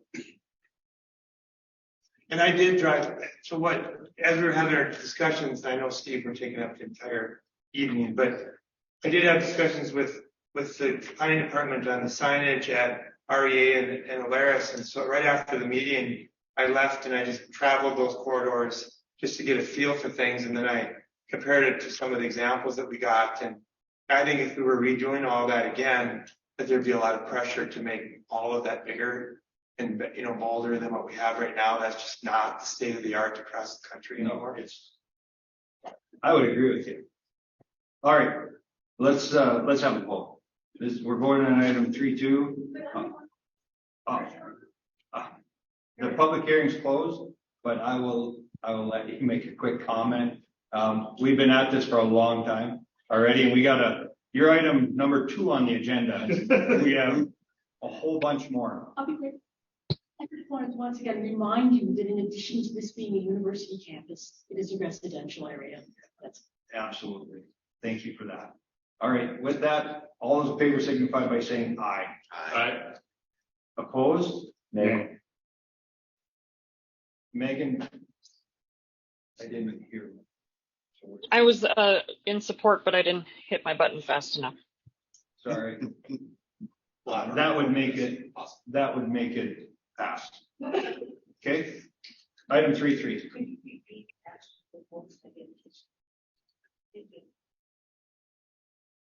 There's two Item 3-3. Ordinance to amend chapter 8 land development code as relates to zoning for animal uses amending section 18-0204 relating to rules and definitions amend section 18-02062 relating to A1 agriculture preservation and A-2 agricultural urban reserve districts amend section 18-0216 2, 3, and 11 relating to B3 general district, business district to amend 18-0218, 2 and 3, I-1 light industrial district amend section 18-0219, 2 and 3 relating to I-2 heavy industry district. Now, that was a beautiful change. My presentation will be shorter than that. I was gonna make sure it is. We did have a animal subcommittee, correct, that met on these items and went through everything with their due diligence and brought it back to this point. And we had preliminary approval Yes. last month. I'm here to answer any other questions, but I will let you know that there is another piece of code too that we're looking to kind of coordinate at the same time, dealing with fees for commercial kennels, those types of things, That's great. and licensing. So I just wanted to let you know that as well. Yep, I just am gonna trust that the committee did their job. We did receive support from the committee last time, and we'll stand for any questions. Any questions for Mr. Brooks? I do have a public hearing on this one, so not seeing any hands. I will open the public hearing. Anybody in the audience like to step up and address 3.3, do so at this time. Seeing no hands, I'll close the public hearing and bring it back to commission. Mr. Riker, Move approval. second.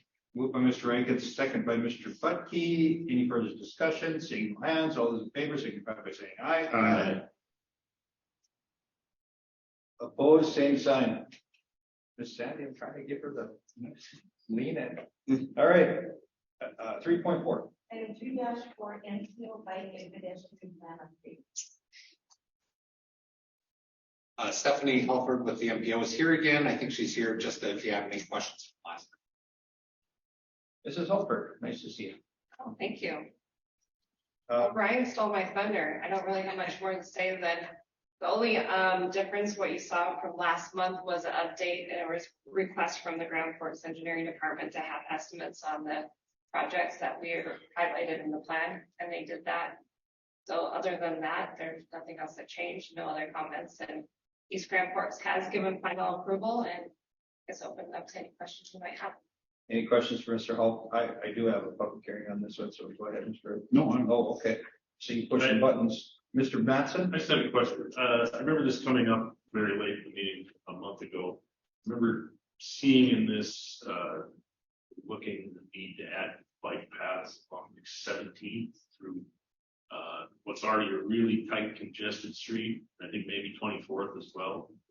How would this go about proposing adding that when there's only parking on one side of the street? It's tight there. Right. So this is just a plan. This is nothing written in stone, and this is what will be kind of thing.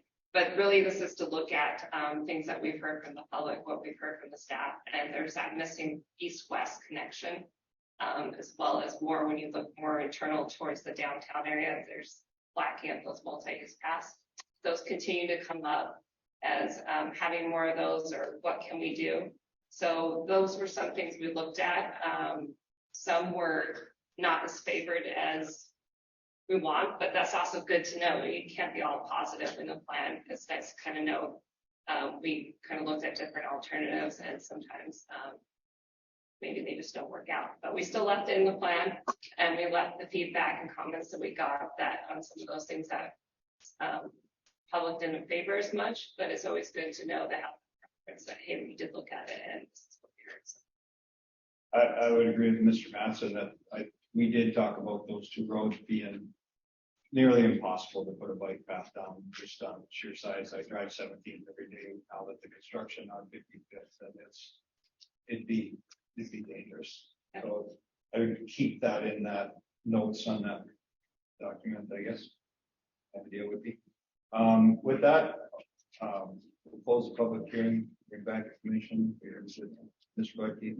Just a question, Stephanie. You said that since last time, engineering had asked for, the engineering department had asked for dollar amounts put on some of the projects.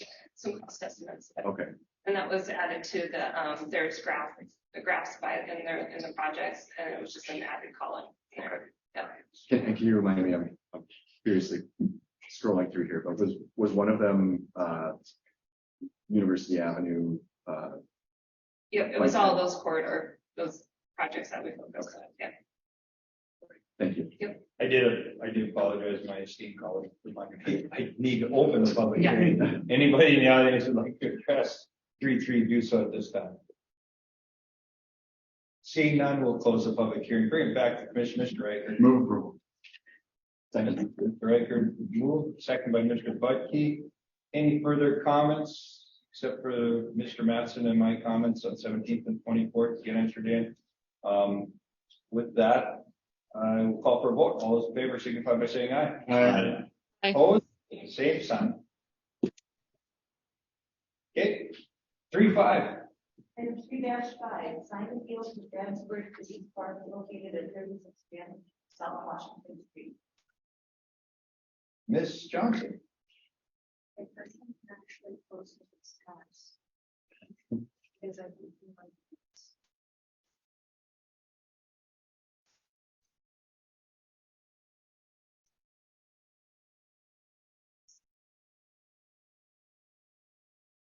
Okay, so hopefully this loads. So this is a sign appeal at the Grandsburg Business Park. That's right. This is at 36th Avenue South and South Washington Street. It's a commercial center development. So on this map, it shows you where both these signs are supposed to be, but Sorry. troubleshooting. Probably looks like my internet browser. I would imagine I keep it down to 3 because Here we go. Okay, so yeah, here is sign A. So that's their primary commercial center ground monument. That's right near the corner of 36th Avenue South and South Washington Street. That sign is proposed to be 20 feet high and 8.7 feet wide. So the sign appeal is actually for sign B. This one's on site. It's about 150 feet from South Washington Street, and it's 500 feet from sign A. Code actually does not provide specific size requirements for secondary commercial center ground monument signs. So they're proposing a 16 foot high, 8.5 wide sign for that. There is a 75% rule that's for standard monument signs and that's specifically for width though. Yeah, so staff is recommending approval. I'll stand for questions. I can also show you the rendering too. I gotta restate, yeah. Ground monument sign is kind of a relative term now if we're going 16 feet. 20 feet. I don't think we can call it a ground monument sign anymore. It's basic, right? It's billboards. Yeah. I don't know how you could. Well,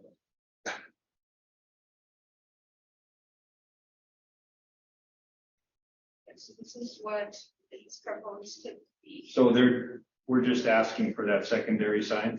Essentially, yeah. So they're allowed multiple signs, but it doesn't really provide for specific size regulations or anything. So yeah, you're basically, the appeal is for the size that they're requesting.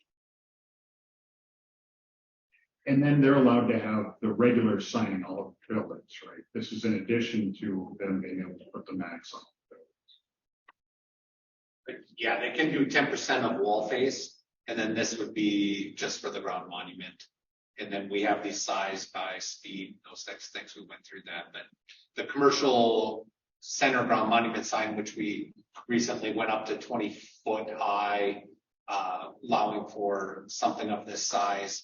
We didn't do, as she said, a secondary piece. So they're on a corner, I think was the 500 feet. Yeah, about 500. And then when they want to put a billboard right in the middle of the thing, we'll be okay with that. PUD can't do a billboard. Okay, oh, okay. Oh, actually, in Washington, Nick will tell me that we actually did that, yeah. Yeah, we did. They could request, but they would need your approval to do that on South Washington.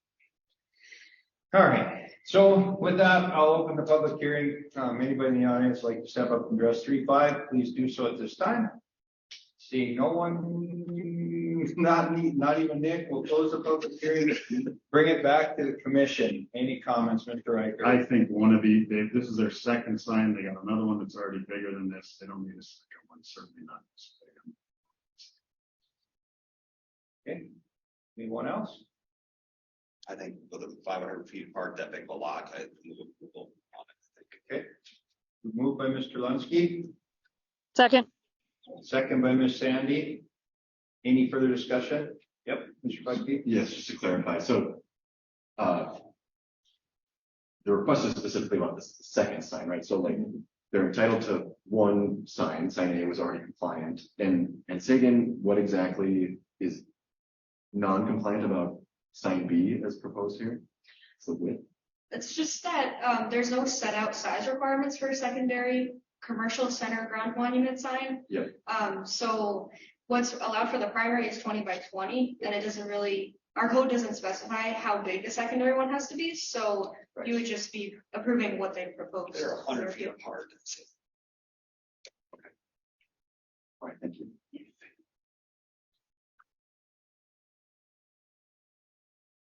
Okay, we've got a vote, second discussion.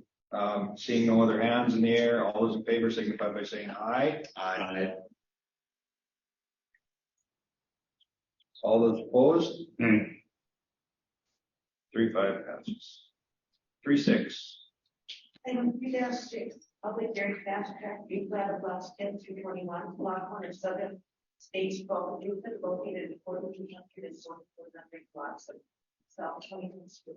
And in Paula's memory, I'm going to say this is a fast track, and this is the only time you'll see this. Was an odd one. Mr. So thank you. I did forget about her saying that often. So, But yep, good memory. So Columbia Road is just off of the side here on to the west. This is essentially where SoCo's going or has went. It's up. There's some medical office type in here. Office, I'll say. On the backside of this, if you remember, for those who were on the commission at that time, we did a strip of residential along this stretch. These are going to be townhomes. They were originally set up to be townhomes that had double garages. They're going to a triple garage, so they're pulling out some units, putting just to make space for a triple size garage. I think they removed 2 lots. It'll be on the developer to pay for any of the changes in utilities. So with that, I'll certainly stand for any questions that you may have. Like pretty simple. Otherwise. All right. Oh, sorry. All right. Anybody want to have any questions for Mr. Brooks before we open the public hearing? Seeing none, I'll open the public hearing. Anybody wants to come up and address item 3.6, please do so at this time. Seeing no one, we'll close the public hearing, bring it back to the commission. Mr. Riker. Move approval. Moved by Mr. Riker. I'll give it to Megan. Second by Ms. Sandy. Any further discussion? Seeing none, we'll call for a vote. All those in favor signify by saying aye. Aye. Opposed, same sign. 3.6 passes. Communications and preliminary approvals. Item 4-1, vacation portion of drainage easement as platted on lots 1 and 2, block 3, Southern Estates, 9th subdivision, located at 4100 block of South. Okay, now, from my understanding, Ms. Johnson, all three of these are the same. Yeah, I was gonna say I'll probably just do them all in So one bill. If that's we'll, okay with you. we'll kind of talk about them as one, so we understand the whole project. And then we'll come back in and have vote on them, and have Jane read the other two in. For sure. Okay. Yeah. Let me just get everything pulled up, hopefully.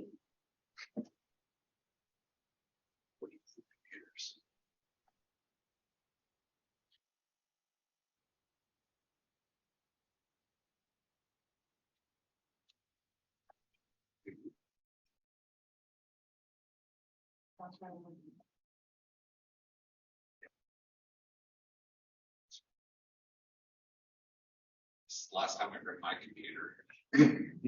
Right?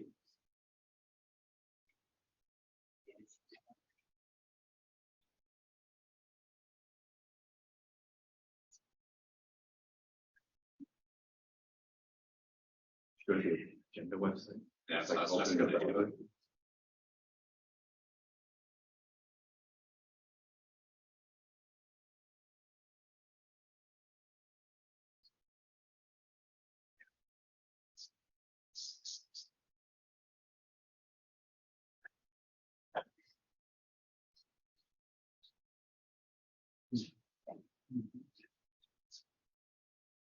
I have to share that. Okay, yeah, I bet.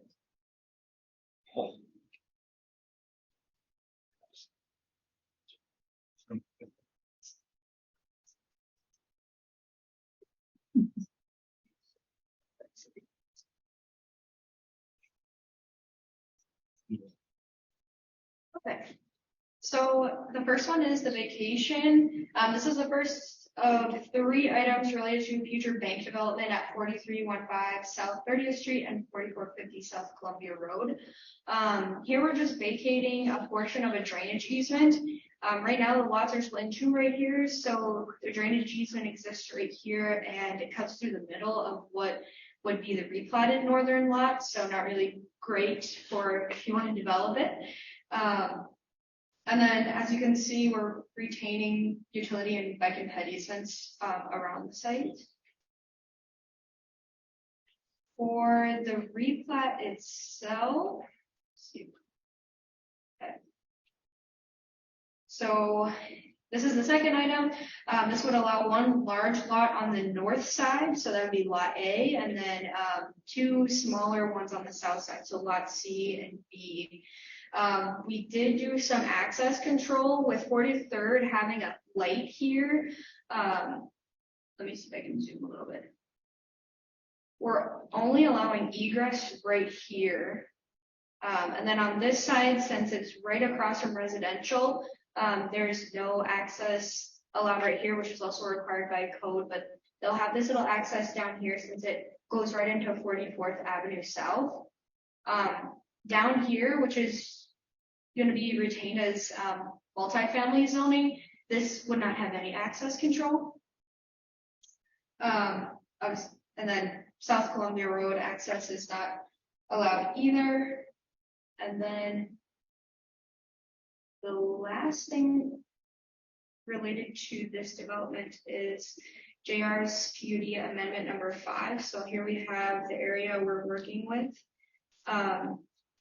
Specifically, it, like I said, with the lot splits, this top one up here would be completely, it's B3 design standards, and the uses allowed is banking and lending. I think specifically it's banks, savings, loan institutions, financial companies, offices, administrative uses. So that would be for the bank. And then 7B would be multifamily R3. And this one right here is B3, right? Yeah. And then we also put some extra requirements in there since it is right next to residential area. I'm going to zoom in a little bit even more. So yeah, so limiting the uses that it could be, specifically making it so it could be a bank. It can't exceed 2 stories, 85% impervious surface area. Then stormwater detention is required to be managed over 65% impervious. Also on the west side, which is the one that is across from residential, we're requiring a 15-foot buffer yard, which does not include the 10-foot utility easement that's there around the perimeter. And yeah, staff's recommending approval, since it's a lower density use and we put those limitations on it, we don't think it'll be too big of an effect on that residential area. And I'll stand for questions. Okay, Mr. Riker. 2 questions. First, we don't care that we're getting rid of that drainage. We're still, I assume the engineering's looked at it, they're fine. So once it goes through the site and civil plan review process, we will be going through how they plan to, mitigate their stormwater. So they'll have to mitigate it within their site. New developments utilize many different ways of handling that stormwater, but that's going to be on them to figure out how to keep it on site. Then the second one is, are we limiting it to just banks and sinks? Why are we getting that? Why are we putting such a tight limitation on? Why don't we just go with that was their request? Okay, Yeah. fine. All right, then. Okay. We appreciate it. Any other questions on the whole entirety?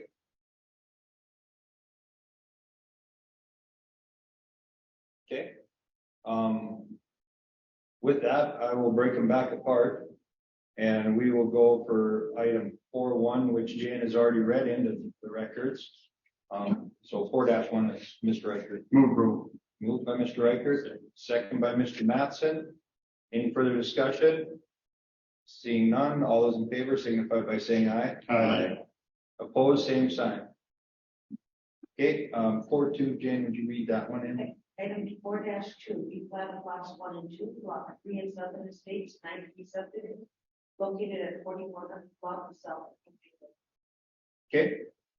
So replat of lots, Mr. Reichert. Move approval. Second by Mr. Lunsky. Discussion, none. All those in favor signify by saying aye. Aye. Opposed, same sign. That passes 4.3.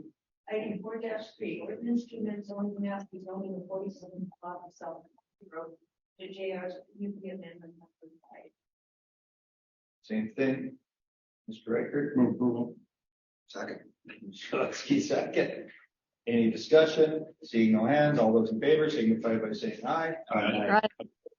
Opposed, same sign. With that, 4.3 passes. Thank you, Ms. Johnson. Item 4.4. 4, vacation of North 30th Street from 27th Avenue North, 30th Avenue North, vacation of utility easement dedication of North 30th Street from 27th Avenue North to 30th Avenue North, except the south 20 feet and except the north 269 feet to remain a utility. Mr. Brooks. Thank you. So this area is the SNS Transport, which is located North Washington's here. Here's 27th Avenue North here. SNS is located here. They own a few parcels in this area, including on the backside of here. There's some vacant parcels all the way down to 27th. They own these as well. So they have a very sizable area there. We're in the process and have been working with them for probably a year in terms of vacating this North 30th Street. It's been coordinated with our utility folks and a lot of work that's gone into this. So this is kind of the step that they actually go through and do the official vacation. So with that, we'll recommend approval. All right. Any questions for Mr. Brooks? Mr. Bucky? Yeah, so the first item here is the vacation. The plat is next, but looking ahead at the plat, like I see that there's still not quite in line with the vacated area is a utility easement, like running parallel. Yeah. What seems very odd. So maybe let me try to pull up. Not nearly as quick as Sierra on these things. Going to pull up GIS. There's an existing Minn Kota easement that runs along here. There were some city utilities that were having to come up and through this area. We're going to combine those together And so they can better utilize their lot overall. And with any luck, they'll be able to see that fairly well.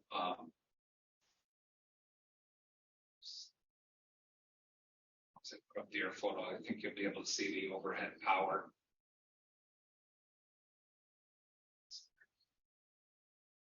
It's actually fairly close. There's a pole there, and it's running right along the backside of this building here. And I think, we're not positive, but we believe those poles were intended to be in this right away.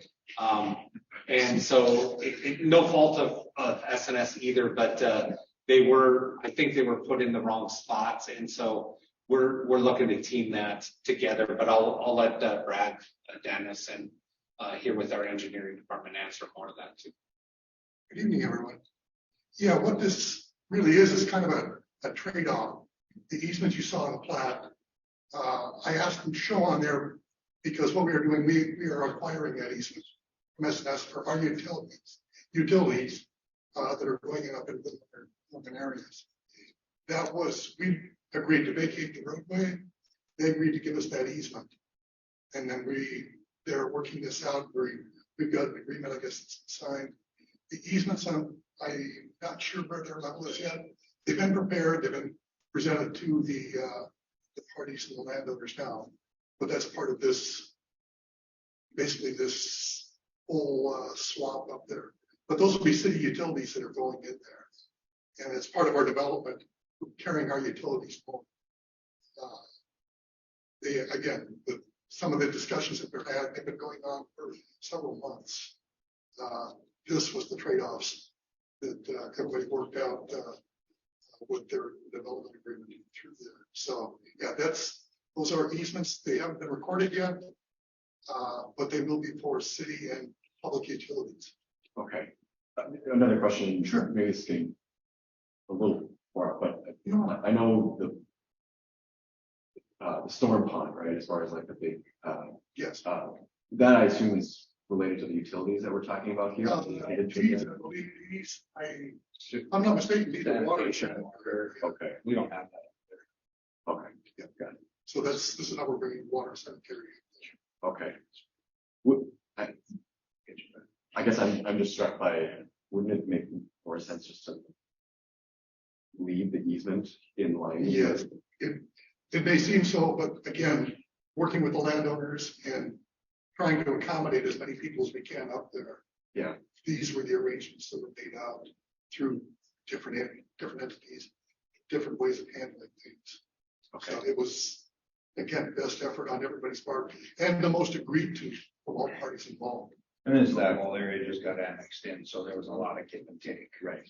Yeah, and I will say having two corridors of utilities next to each other, separated by, it wasn't very efficient for them. And so I think the city and the landowner were able to kind of come together and do something that worked for both. And so this is an existing utility so that was the whole purpose in trying to merge those together and make more usable land for the landowner. Okay. Otherwise, there would have been a strip there that they wouldn't really been able to do anything with. Right. Yeah. Okay. Very good. Yeah. Very good. I appreciate the diligence of city staff. So on 4-4, I'll move approval. Okay, thank you, Mr. Buckey. Second. Second by Ms. Sandy. Any further discussion? Not seeing any. All those in favor, signify by saying aye. Aye. Aye. Saying opposed, same sign. Don't hear any. Voted unanimous. 4-5. And we're down 5, we plat of lots 9 and 10, block 1, lots 1 through 6, block 2, and lots 4, 5, and 6, block 3, Walsh's industrial site number 1, located at the 3,000 block. And yeah, so this is just the combination of the lots. It gets difficult to read, but these hatched ones are the lot lines that are actually going away. So what you're going to get is a lot A here that's about a little over 10 acres.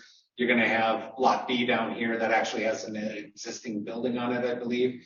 But that's about 5.69 acres. And then this lot C here, which is about 3.25. So they're getting 3 lots in the end that is kind of piecing together the many small lots that they had that they've kind of assembled in that area, and it's for future development for them. Mr. Riker.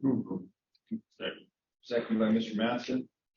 Any further discussion? Not seeing any hands, call for a vote. All those in favor, signify by saying aye. Aye. Opposed, same sign. 4-5 passes. 4-6. Item 4-6, ordinance to amend chapter 8 land development code to allow home occupations to occur in accessory buildings.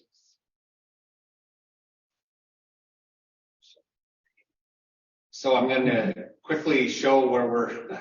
So last time we kind of, it was very late night last month, and we kind of talked a little bit about this. And so the home occupation, there was a request. Somebody wanted to do a home occupation in their accessory dwelling or accessory building, which is their garage. And so the way our code reads today, home occupations, there's a specific piece here. So what's in black on this is home occupations. One of the conditions of the 6 that are there, home occupations shall not be conducted in accessory buildings other than within the A1, A2. So if you live out in the county, you are able to do a home occupation, but in town, we didn't allow it. We did do some research, Sierra did most of it, and looked at Fargo and Bismarck, and, we kind of do that just to kind of do our due diligence. That is something that is allowed in some other cities. And so the thought of Google starting in a garage would have been something that would not technically have been allowed in Grand Forks. And so the request before us was for a brewery or somebody to, I keep saying a brewery, and I think a lot of people go to Half Brothers or Rhombus because that's what we think about. People are not going to be able to come to them, drink on site. They're looking to do some kegs that somebody will have to then pick up in a pickup and then sell to at a bar somewhere. Consumption has to be done off-site somewhere else. That's a liquor code requirement. The state will be doing the due diligence in terms of looking at that. But overall, from a code standpoint, we kind of took a look from a use standpoint and the things that we do. Should we be looking at allowing these in garages? I'm positive that it's already occurring. Maybe not a brewery, but certainly somebody could be making beer in their garage today and we wouldn't know it. Home use, that type of thing. There are probably other people that are doing businesses in their garage as well. Home occupations, sales.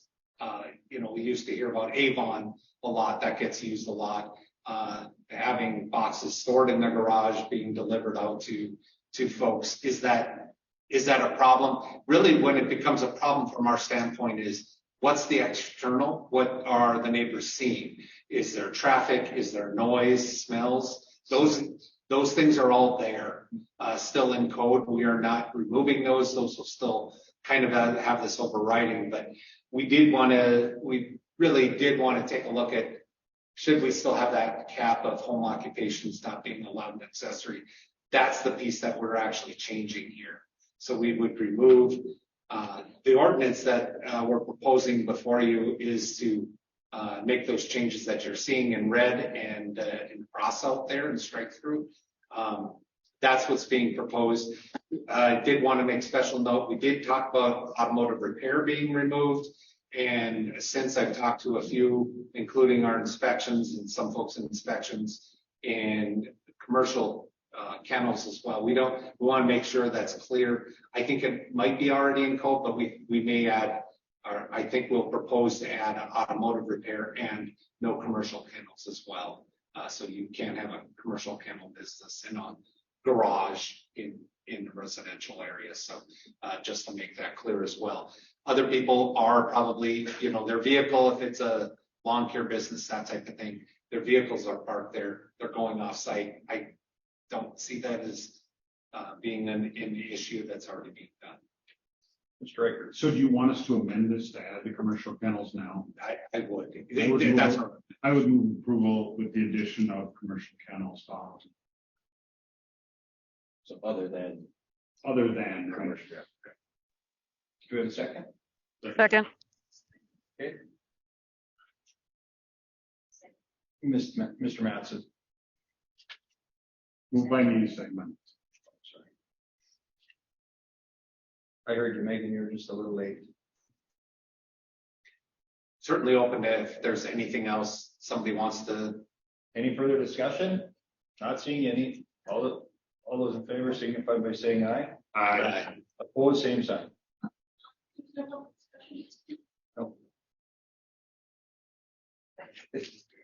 It's not a public hearing. This one will be, this It will was be next preliminary. time. And This it is goes a to preliminary. next time. And Jennifer, we're always willing to have a conversation too, if there's something else that you. Yeah, it's a preliminary approval, and you're more than welcome back at the public hearing.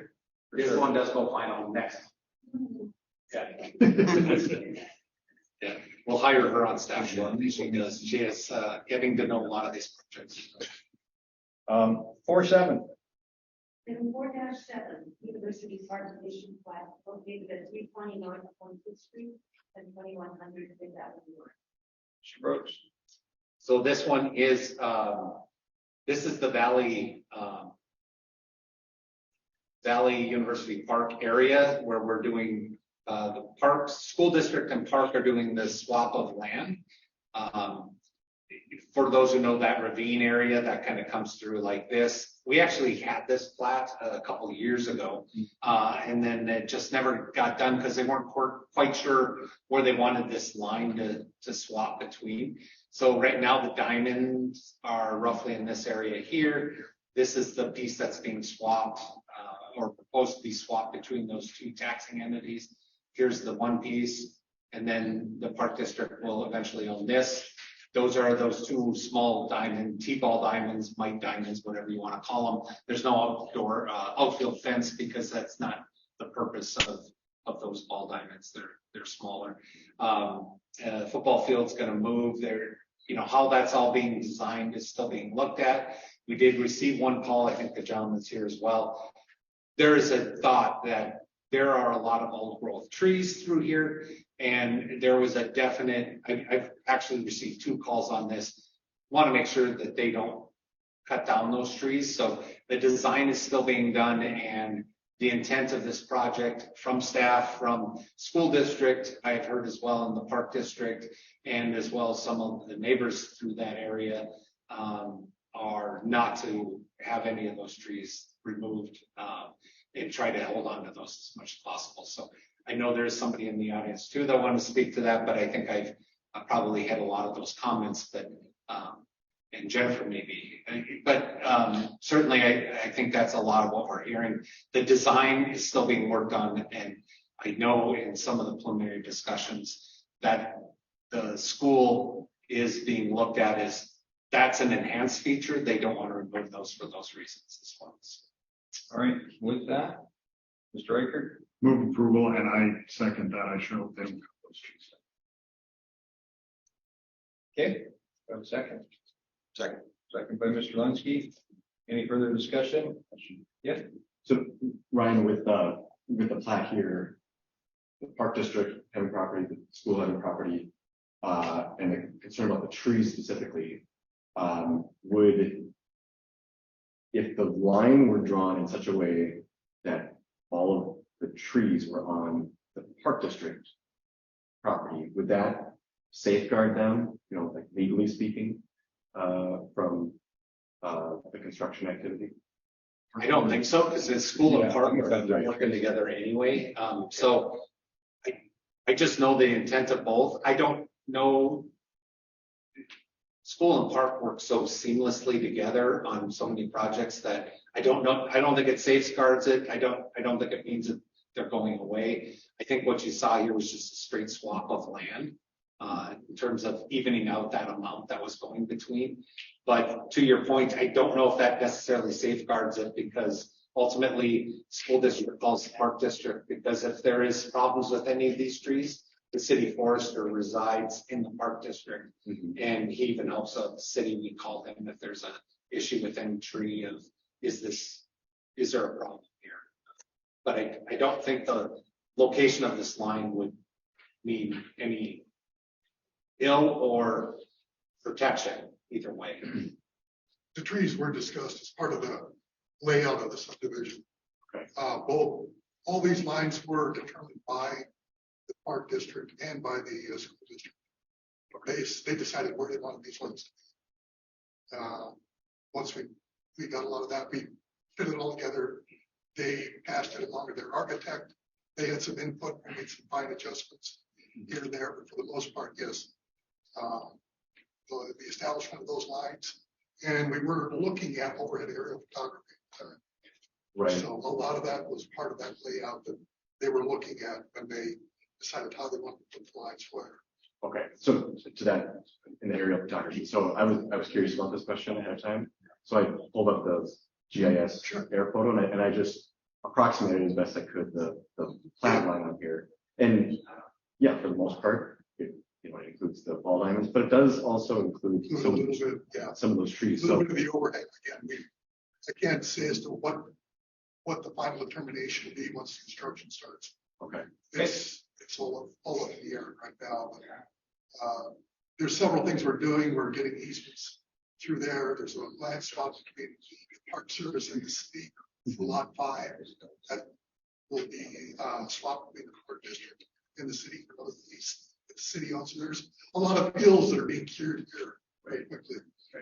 Okay, thank you. Any other discussion? We got a motion and a second on the floor. All those in favor, signify by saying aye. Aye. Opposed, same sign. All right, 4-7 passes. Reports from the planning department. Well, Jane's here. This may be Jane's last meeting with us. She is going to be retiring soon. And so we want to thank her for all of her time with us, and maybe in August, but we'll see. We might give her a break on that being her last night. So I at least wanted to recognize her. Get her here last night. Maybe we will. Make her go out for a drink. Thank you, Jane. So, yeah. Thank you. Thank you. Looking forward to being more around. Yeah. Oh, yeah, nice. Other business? That would be it from us.